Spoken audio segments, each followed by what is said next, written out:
Today, we're talking about tech, why it's important, and why it's important for tech to be accessible for all people, despite whatever type of limb or physical or mental differences.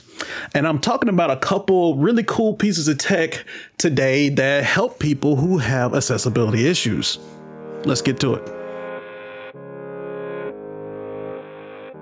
Hey guys, how's it going? My name is Adrian Reddix, and we're talking about accessibility in tech.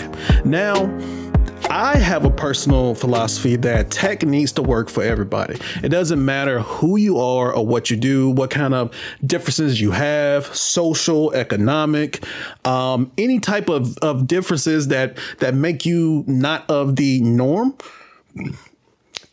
Tech should work for you. Tech really should work for you. And tech should be a place where all these things, all these isms and phobias should go away. And also, I think a lot of tech, or a lot of things, in my opinion, that I see out in the everyday world aren't really accessible to everybody. But then you have companies that do something like the curb cut effect. If you don't know what the curb cut effect is, so in America, our sidewalks have curb cuts, and I'm not sure, it's probably like that in other places around the world. And what they're there for is for people who have like mobility issues, as far as like they can't really step up as high as they can, or for like wheelchairs or those motor scooter things. It's there so they can be mobile. They don't have to worry about jumping curbs and things like that. But it's also pretty nice for people who don't have a physical difference, that we can go in there and use the same curb cut. It's made for a group of people, but it ends up helping everybody. So that's what the curb cut effect is. It's made for people who have disabilities, but everybody benefits. And tech does that a lot too. So the first thing we're going to talk about is the two nemesis. We got iPhone, if you can see, and then we got, it's upside down, I guess, Android, right? They both have accessibility features. They both have an ability to talk back.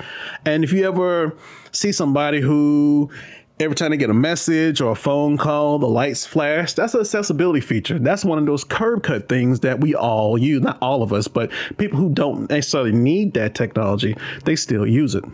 And as far as Android versus iPhone, and as far as accessibility goes, me and my opinion is iPhone, in my opinion, does better accessibility in every aspect except for one. And that's their voice assistant. Siri can be temperamental at times, especially when you have a physical or some type of difference that doesn't let you interact with the phone as most people do. Having a voice assistant, sometimes Siri can be hit and miss. Siri used to be, when it first came out, like bleeding edge. Now it's okay. If Apple could, improve some of the things that I see with Siri, as far as, sometimes Siri doesn't like accents as much, or it has a hard time hearing what you're saying. So I'm pretty sure they're working, making Siri that much better. To me, whenever I was selling cell phones, that was the phone I recommended to anybody who had a physical difference that didn't allow them to interact with the phone like everybody else. The next tech we're going to talk about is a tech for blind people, or people who have sight issues. It's from a company called Humanware, and it's called the Braille Note Touch. I used to work for a man as a contractor who was blind, and I helped him set up his first Android, this Note Touch. And it's the coolest looking thing. It has, I think it was a 32 cell bright keys. It was either 18 or 32. I'm not quite sure which one it was, but it would, whatever line he was on, these Braille keys would pop up the Braille and he could read it. And also the coolest looking thing, if I could find a video, I'll show you.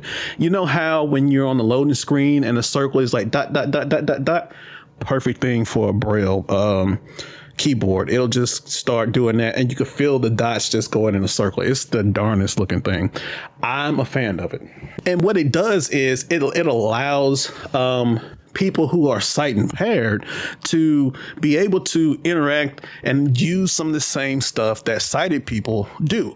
And it just makes the world a more inclusive place. And I like the fact that companies are making an effort to make sure that everybody has access to probably one of the best inventions that we all use every day. You're using it right now, and it's the internet. The next thing I want to talk about, and I don't usually talk about this company, but Walmart, I saw an article. They were talking about a company called Aira. I think I'm saying that right. AIRA. It's an app that you'll be able to use free at Walmart stores. So what it's for is for people who are blind or sight impaired, where somebody will be on your phone and it'll be your eyes for you. So let's say you are a blind person and you want to go and be more independent. So what Aira does is they're just your eyes, your ears for you. So let's say you wanted a certain type of cheese. Well, they'll tell you, hey, this is Edam. Hey, this is, if you go to your left, there's a cheddar right there. It'll be whatever brand of cheddar. I don't eat cheese. I don't know what brands of cheese are. It's, I think one of the good things, if more companies can offer services like that to help people enhance their experiences, I think that'd be tremendous. I know it's a big cost to do something like that. And I know Walmart has the pockets to do that.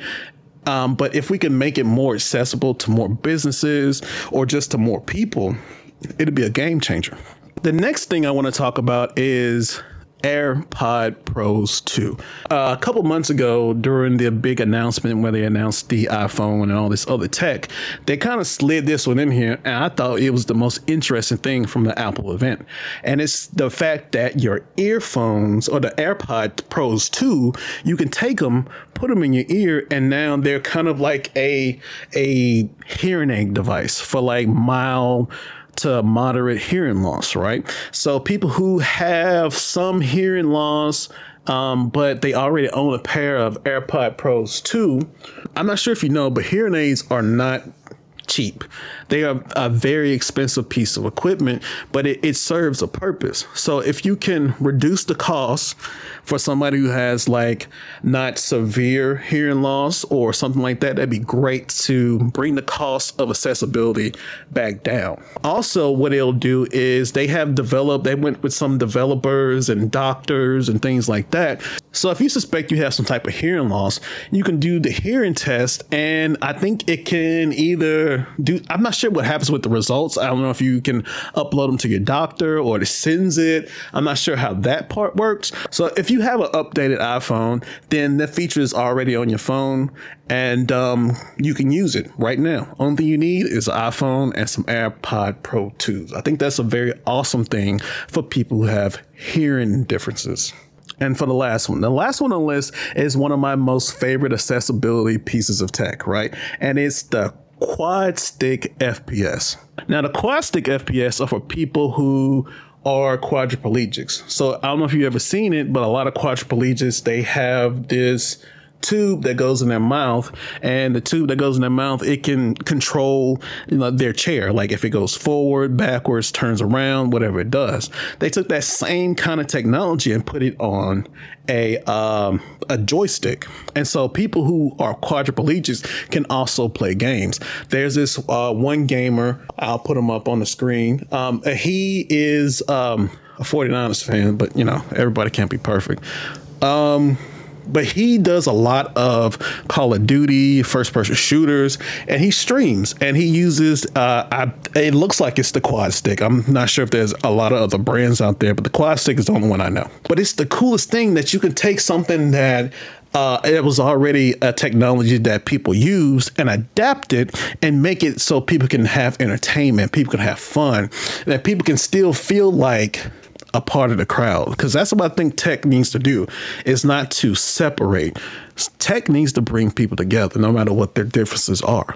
So that's what I think when it comes to accessibility in tech. One of the things that we have to always look for is that we need to make sure that, one, we're not doing harm, and two, that we're including everybody. And it doesn't matter if you have mental, physical, whatever differences you have, because your differences make you you. And what we need to do as tech enthusiasts and tech professionals is make sure that the work that we do is going to be for everybody.